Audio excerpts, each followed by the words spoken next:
On artificialise de plus en plus, on a un mode d'agriculture qui tue le vivant. C'est toute une culture à développer pour éviter de rejeter la responsabilité systématiquement sur les autres, quoi. On a bousculé la régulation biogéochimique du système Terre. Le constat est le suivant, c'est qu'aujourd'hui, vous avez plus de 2 tiers de la population mondiale qui est persuadée que le changement climatique, c'est une question urgente. Et on a complètement bouleversé le cycle naturel de l'azote et le cycle du phosphore. En ayant trop laissé couler les choses, on en arrive à cette situation d'urgence, quoi, et qu'on est les premiers à regretter parce qu'on aurait agi avant, on n'aurait pas réduit nos capacités d'action.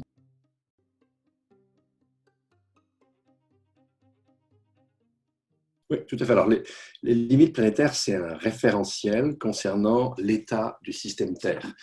C'est le centre de recherche, le Resilience Center à Stockholm, qui a mis au point ce référentiel avec 9 limites, dont 2 se subdivisent en 2 parties. Donc, ça fait 11 entrées, en fait. En fait, c'est un outil de communication, de communiquer le fait qu'on était vraiment en train, en tant que société humaine, économie humaine, en train d'intervenir sur le système terrestre de façon à le déséquilibrer fortement. L'idée, c'était de conforter, de bien montrer que justement, nous étions entrés dans l'Anthropocène, c'est-à-dire cette nouvelle ère géologique qui succéderait à l'Holocène et qui aurait commencé fin des années 40, début des années 50. C'est-à-dire, si on appuie un petit peu sur la balle, je prends la caméra, si on appuie un petit peu, elle bouge et elle revient dans son état. Donc, en fait, la Terre, c'est comme ça.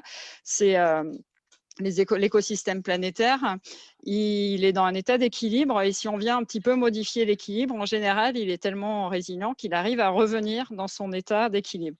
Sauf que si j'appuie trop sur cette balle, si je roule dessus, si je la mets sur la route et qu'il y a un camion qui roule dessus, là, ça va l'exploser complètement. Et donc, le principe, il est là. C'est-à-dire que si on franchit des seuils d'irréversibilité, alors on va changer l'état d'équilibre. On va toujours être dans un état d'équilibre, mais qui potentiellement va être moins confortable pour l'espèce humaine. Ce qu'ils ont fait, c'est qu'ils ont essayé de déterminer une série de valeurs seuils qui sont censées représenter, alors comme Julia l'a dit, c'est un outil de communication, donc ce n'est pas exhaustif, mais ça, c'est censé être représentatif des conditions d'habitabilité stable de la biosphère par l'humanité. Déjà, ils ont réussi à se mettre d'accord sur un ensemble de sujets de préoccupation écologique. Donc voilà, ils les ont pas tous pris, ils ont fait des choix, mais ils ont réussi à en définir un certain nombre. Donc au début, c'était 8 et dans la dernière étude, il y en avait 9. Et ils ont aussi défini des seuils. Des seuils critiques à ne pas dépasser, et ils ont modélisé ça sous forme d'un système complexe, donc avec des interdépendances entre les 9 variables, ce qui fait que non seulement il ne faut pas dépasser les seuils, mais parfois même quand on ne dépasse pas un seuil, on met déjà en danger le dépassement d'autres seuils.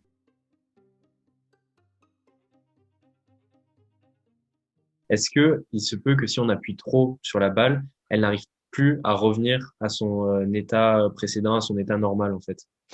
Oui, c'est exactement le concept, c'est-à-dire que si on dépasse certains seuils, qu'on appelle les seuils d'irréversibilité, alors les écosystèmes franchissent ce qu'on appelle des seuils de basculement écologique, donc ecological shift en anglais, et donc changent d'état. L'état se déplace, il retrouve potentiellement un autre état stable à un moment donné, mais l'état stable, le nouvel état stable est potentiellement beaucoup moins agréable à vivre que l'état qu'on connaît aujourd'hui. Ces limites planétaires, elles établissaient un équilibre qui était favorable à l'épanouissement de la vie sur Terre. D'accord? Et en fait, bousculer ces limites, c'est rompre cet équilibre, avec sans doute un état transitoire qui va nous amener des chocs successifs, c'est ça a commencé, le climat, la Covid, etc. Ces chocs vont s'intensifier dans les décennies qui viennent. En d'autres termes, ça veut dire qu'il sera de plus en plus, qu'il sera plus difficile, ça ne veut pas dire impossible, attention, mais qu'il sera plus difficile de vivre sur Terre. Donc, il y a déjà des personnes qui sont en train de souffrir, de perdre la vie à cause du réchauffement climatique, à cause de la perte de biodiversité, etc. Donc, on est déjà dans une situation très grave. où des gens sont en train de souffrir et de mourir, mais ça peut bien s'empirer et on a aussi la possibilité d'améliorer les choses. Donc, ce qu'il faut comprendre, c'est que c'est un indicateur de danger qu'il faudrait nous pousser à changer notre direction, à changer nos sociétés, nos économies. Mais c'est pas si on a franchi quelque chose, c'est tout de suite la fin et puis il faut plus rien faire. En fait, ce sera jamais comme ça. Il y aura toujours quelque chose à faire. On est confronté à une vraie difficulté quand il s'agit de déterminer des limites, c'est que scientifiquement parlant, on n'a pas de connaissances et de modélisation suffisamment fines pour fixer une limite claire et nette. Donc ça, c'est scientifiquement parlant, on n'arrivera jamais à le faire. On est incapable de dire voilà exactement où se trouve la limite. Et à partir du moment où on franchit cette limite, ben, bing, ça bascule, quoi. Ça, on peut pas le faire. Donc c'est forcément un peu approximatif. Ce qu'il faut avoir en tête, c'est que on est dans des outils d'aide à la décision, enfin, qui ont une vocation d'aide à la décision, d'alerte. Et du coup, forcément, on est obligé de faire des arbitrages entre une certaine connaissance scientifique et puis des choses qui sont potentiellement utilisables dans la sphère de la décision publique, politique, etc.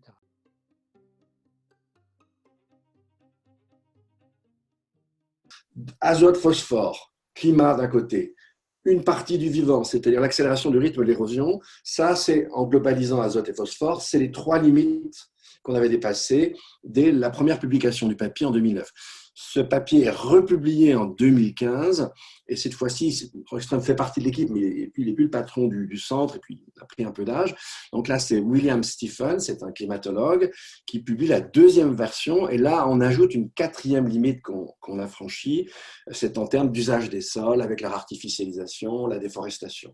Alors, dans les limites qu'on va franchir sans doute très rapidement, il y a la limite concernant l'usage de l'eau douce. Ça, on aura explosé la limite dès avant sans doute 2050.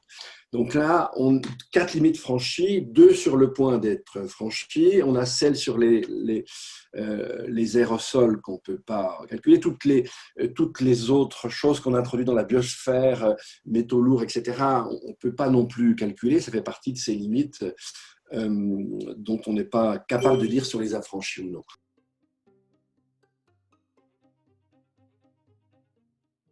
Alors justement, l'objectif de ce cadre, c'est de montrer que tout est interrelié et de montrer, en fait, c'est une approche qu'on appelle le système Terre. Donc l'idée, c'est de vraiment montrer les interrelations entre les différentes variables. Par exemple, il y a une des variables, ça va être le changement d'utilisation des sols qui est lié à la biodiversité, qui est lui-même lié au climat. Le climat, il est lié à l'acidification. Si vous voulez, c'est un effet, un contre-effet du changement climatique, c'est-à-dire qu'en fait, les océans absorbent une grande partie du CO2 qu'on émet, hein, grosso modo la moitié, et donc ils s'acidifient, leur pH change, et en plus les océans se désoxygénisent aussi. Donc vous imaginez bien que tout ça, c'est un facteur de ce qu'on appelle une régression marine, c'est un effondrement de la vie dans les mers, et ça, on aura sans doute franchi la limite dans une ou deux décennies. En fait, tout est interrelié et donc on ne peut pas se permettre de dire « Ah, celle-là, allez, on s'en fout, on dégrade tout là-dessus ». Parce que non, à un moment donné, il va y avoir un retour de bâton, ce qu'on appelle aussi des boucles de rétroaction positives, c'est-à-dire qu'une fois qu'on dépasse un certain seuil, typiquement sur l'exemple du climat, une fois qu'on dépasse une certaine augmentation de température, c'est ce qui est en train de se passer aujourd'hui, qui est hyper inquiétant. Il y a le permafrost qui est en train de geler, ce qui va relarguer dans l'atmosphère du méthane, qui lui-même contribue au changement climatique. Donc ça va renforcer encore le problème.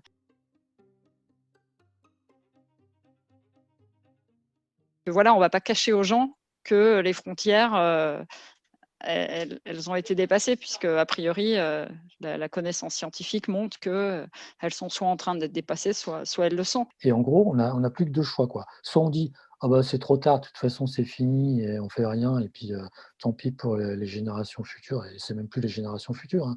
C'est les jeunes qui aujourd'hui, comme vous, font des études.